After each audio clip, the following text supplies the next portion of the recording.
The practice of meditation is a practice of generosity. It's equivalent to abandoning greed. And even more so, the practice of forgiveness is equivalent to abandoning anger and resentment. Some monks and lay practitioners, when they themselves do something wrong or improper, they'll go over and over it, which further makes the mind increasingly lowered. This isn't correct, and we have to be cautious about it.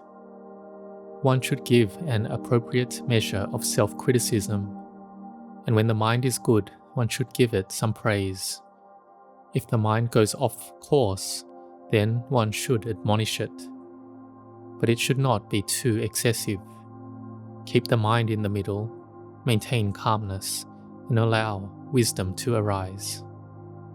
And so a practitioner must examine what causes harm to our eyes, which is the fine dust particles, right?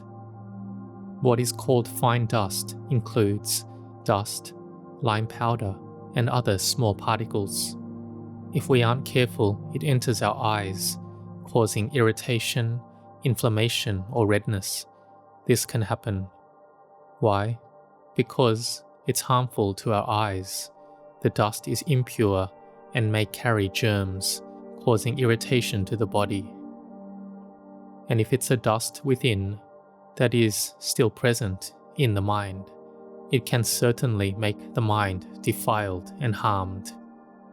The major roots of mental defilements are greed, hatred, and delusion. These are three clans or roots. These three great clans dominate the world. Every country in the world, every person in the world, they're all encompassed and controlled by these three clans of defilements.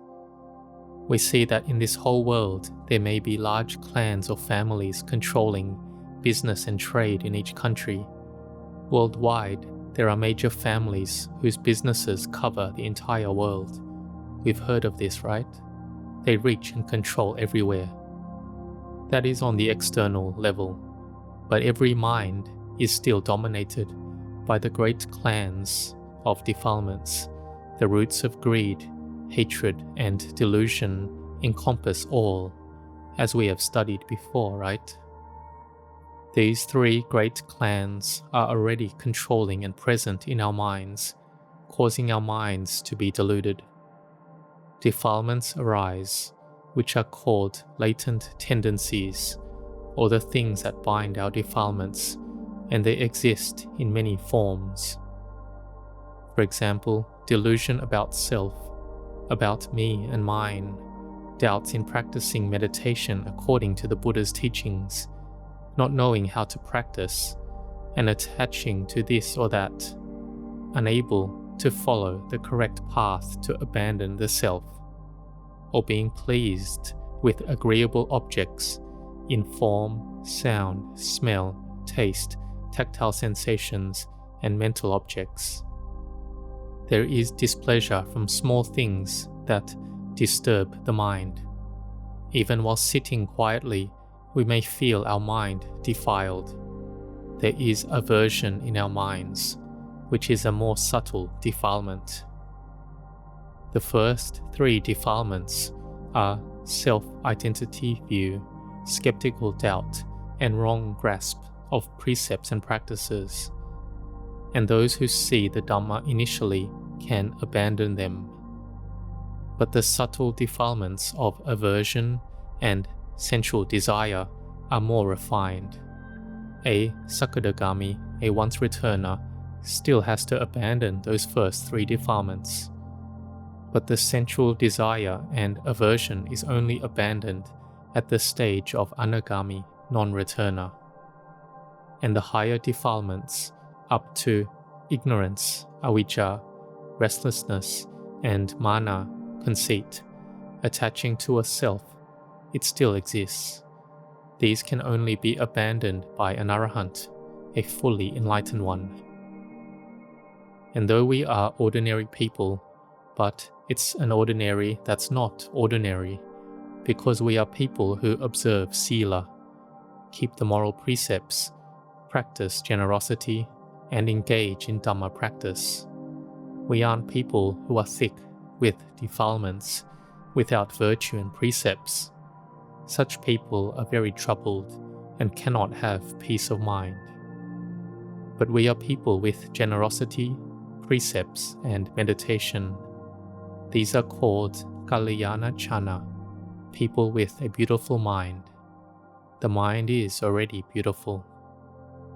So we will know and learn that raga, lust or passion, is like this. Lust has little harm, but it dissipates very slowly, right?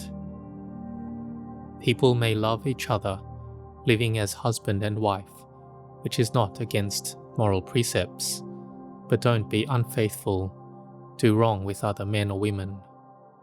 This lust, as we see, is also hard to deal with. Abandoning it is difficult. It's hard to give up. Once something is attached to, it's hard to give up, and it dissipates slowly as well.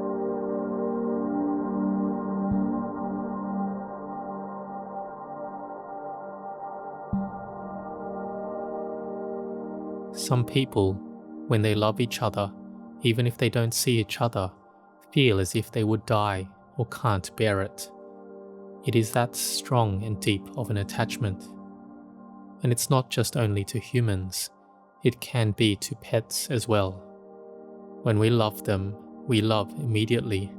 We're deluded immediately. So this is an example.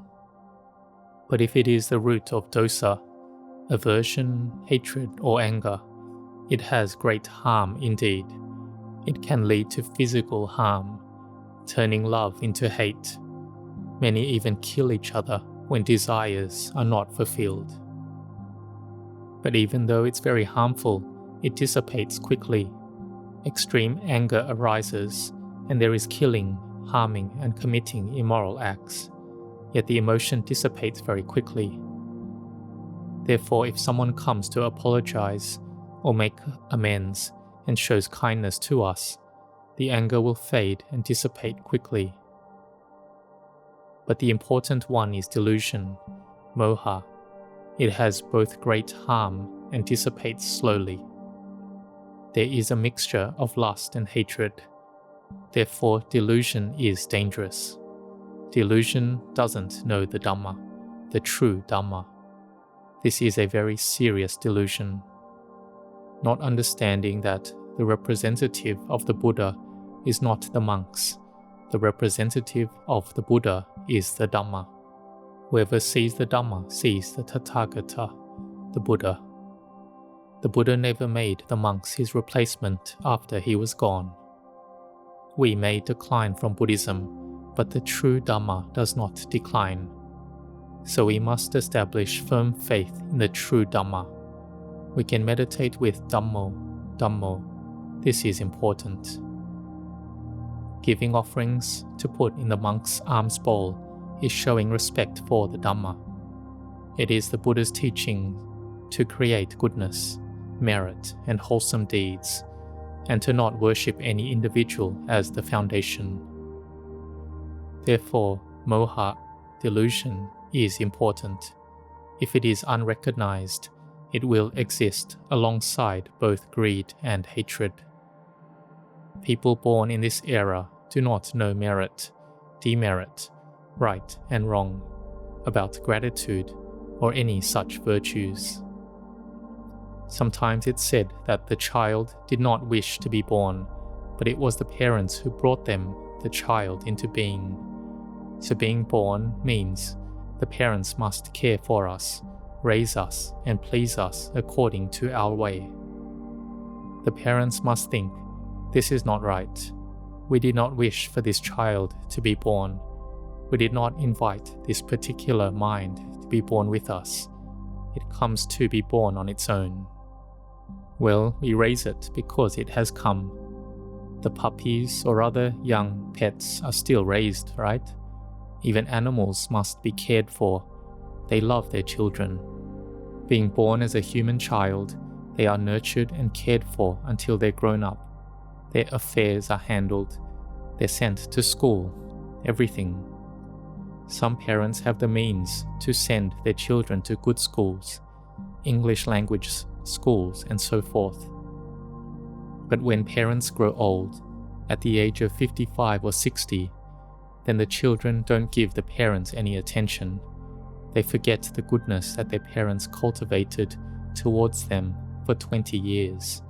It's completely forgotten without recognizing its value. If the parents ask for money from the child who has plenty of wealth, the child may snap at them, refuse them. They don't recognize the merit, and they don't see the value in assisting. They only say that the parents made their life full of suffering and hardship. I am enjoying myself, yet they still demand money from me. This also happens. When one is deluded, one becomes lost in delusion. Their parents are still alive, but the child is deluded. What if they lost their mother? How would they feel? The delusion of the mind is important. It is extremely deluded, exceedingly deluded. That is why the Buddha taught to be cautious, to be able to extinguish the defilements. The Buddha taught everything indeed in his teachings. The Buddha is Sattha Deva Manusanang. He is the teacher, instructing both Devas, divine beings, and humans. Starting from the initial level, which is morality and goodness, being able to maintain body and speech properly and to be at a normal level, to observe our emotions and to have good intentions. When parents come asking for money, have the intention, if we have a little, we give a little. If we have much, we give much, according to our means. Speak kindly, speak properly, not breaking the precepts. They taught us to have good actions of body and speech. Without the precepts, everything becomes extremely chaotic. See, if humans break the 5 precepts, everything becomes chaotic and trouble.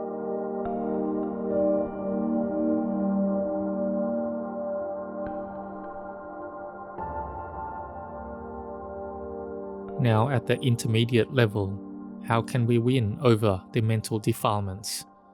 Because thoughts still exist. There are distracted thoughts, harmful thoughts, greedy, angry, and deluded thoughts still fully arise. It's not that when we practice, the defilements will fear us. Oh, you have the precepts now. No, they still control over our minds. So we must train in meditation as we've always been doing. Every day, or every Friday, Saturday, Sunday, we must practice. We quiet the mind, cultivate calmness, and bring forth blissful feelings. There must be a willingness to practice, a satisfaction and delight in training the mind this way, and then calmness arises. And we see another kind of happiness. It is a cooling of the mind, joyful without constriction, utterly serene and profoundly calm. We are tired from work, but once entering a meditative calm, the mind is peaceful and still. It empties for a moment, and we can see the results of meditation practice. So before sitting in meditation, we can also listen to the Dhamma, nurturing our mind to be within the flow of the Dhamma. Then the mind begins to calm. We start to notice the in-breath and out-breath. The breath becomes finer, lighter, and then it is still. The mind becomes calm and still. It's a mind with happiness, blissful with samadhi, concentration, full of delight. The concentration arises. The mind becomes clear and very gentle. The mind is ready, observing the Dhamma. It sees everything as Dhamma. Thoughts, knowledge, and understanding arise properly. Observing the world, one sees it clearly. Previously, one couldn't see. We couldn't see anything at all. We were swimming amid darkness, in the middle of the sea, not knowing where to go. The winds blowing strongly, only suffering everywhere. We then observe with wisdom that within this, dangers exist. From birth, dangers have arisen, surrounding us on all sides. What dangers? Behind us is there danger? Jati Baya. It is danger from birth. On the right, Jara Baya. Danger from aging. On the left, Bayadi Baya. Danger from sickness. In front, Marana Baya. Danger from death. Once we are born, we encounter these 4 dangers surrounding us from the left, right, front, and back, on every side.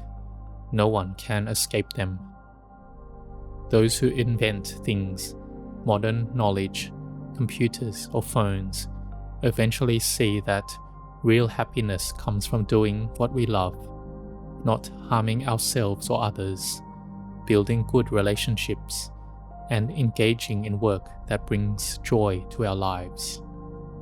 Because when our life is nearing its end, death comes. Then we realize that everything we have, honor, status, reputation, we can't take with us. What we can do is only possible because we have this body. But when this body falls sick, it suffers. It becomes very painful. And when the danger of death comes, no one can escape. See, even the perfectly self-awakened Buddha had to pass into parinibbana.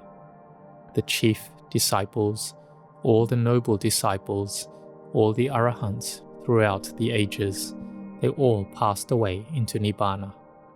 And what about us? Are we not going to die? They were free from defilements. That is called nibbana, the state of coolness, no longer wandering through birth and death. But the mind that is not yet cooled still clings to I, me and mine. It remains deluded. When it delights in coarse elements, it is reborn as a human. With more merit and goodness, it enjoys temporary relief as a dewa. If the mind becomes more refined, it is reborn as a Brahma. But eventually it must return again as a dewa or human. But when the human mind becomes coarser than human, lacking morality and Dhamma, it deteriorates further, lost in forms, sounds, smells, tastes, touches, and mental objects, and it must fall lower. It's like failing an exam, failing and being demoted, going over there, becoming an animal. There's suffering and torture, paying off one's karma first. Why is it like that? Because one has done such deeds which has those results.